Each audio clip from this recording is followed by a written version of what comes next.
In Attack of the Clones, we see Anakin have his first nightmares about his mother, and then in Revenge of the Sith, they're very prominent about Padme.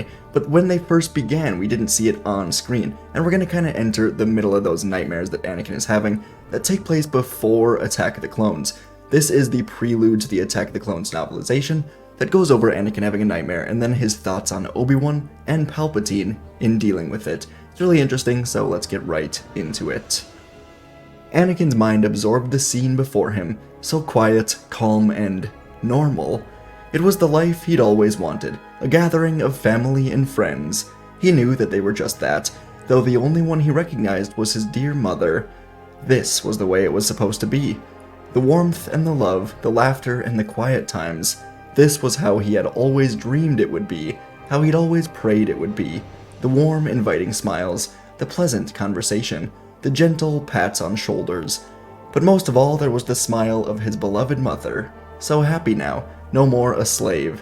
When she looked at him, he saw all of that and more, saw how proud she was of him, how joyful her life had become. She moved before him, her face beaming, her hand reaching out for him to gently stroke his face. Her smile brightened, then widened some more. Too much more. For a moment, he thought the exaggeration a product of love beyond normal bounds, but it continued to grow, his mother's face stretching, contorting weirdly. She seemed to be moving in slow motion now. They all did, slowing as if their limbs had become heavy. No, not heavy, he realized. His warm feelings suddenly turned hot. It was as if these friends and his mother were becoming rigid and stiff, as if they were becoming something less than living and breathing humans. He stared back at the caricature of a smile, the twisted face, and he recognized the pain behind it. It was a crystalline agony. He tried to call out to her, to ask what she needed him to do, ask her how he could help.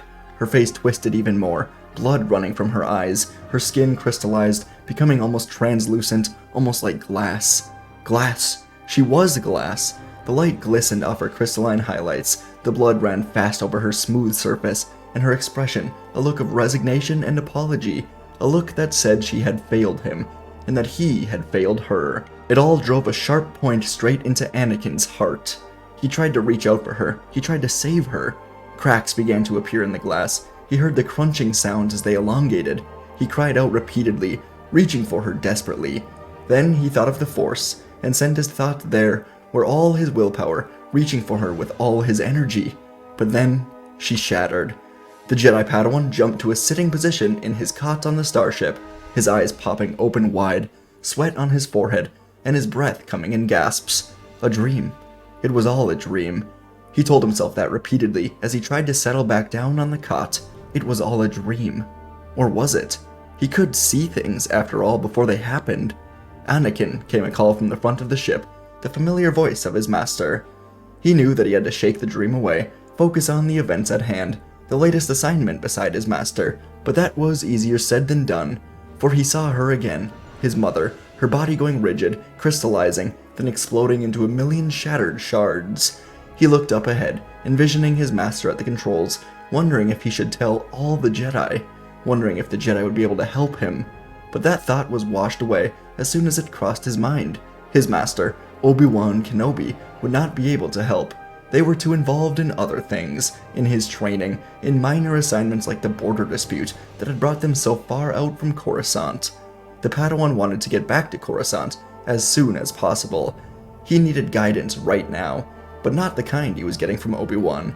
He needed to speak with Chancellor Palpatine again, to hear the man's reassuring words. Palpatine had taken a great interest in Anakin over the last 10 years, making sure that he always got a chance to speak with him whenever he and Obi-Wan were on Coruscant. Anakin took great comfort in that now, with the terrible dream so vivid in his thoughts, for the Chancellor, the wise leader of the Republic, had promised him that his powers would soar to previously unknown heights, that he would become a power even among the powerful Jedi. Perhaps that was the answer. Perhaps the mightiest of the Jedi, the mightiest of them all, could strengthen this fragile glass. Anakin, came the call again from the front. Anakin, get up here. And that's where this prelude ends, as we see Anakin having not his first nightmare, but for sure one of the first ones, as he doesn't really know what's going on. It's him just dreaming about a happy family, something he never got with his mother, and then it all just breaks apart, becomes really they really do a good job here of describing a dream sequence, which I enjoyed. You know, it's not just in Revenge of the Sith, it's more so very vivid, but in this, it's like weird, like a dream, with everyone just kind of going insane. But the most important part, I think, is Anakin describing his relationship with Palpatine, how Palpatine has promised him so much power, even before revealing that he's going to be a Sith. So, what do you think of that? Let me know. Hit the subscribe button, leave a like. Thanks for watching, and I'll see you in the next video.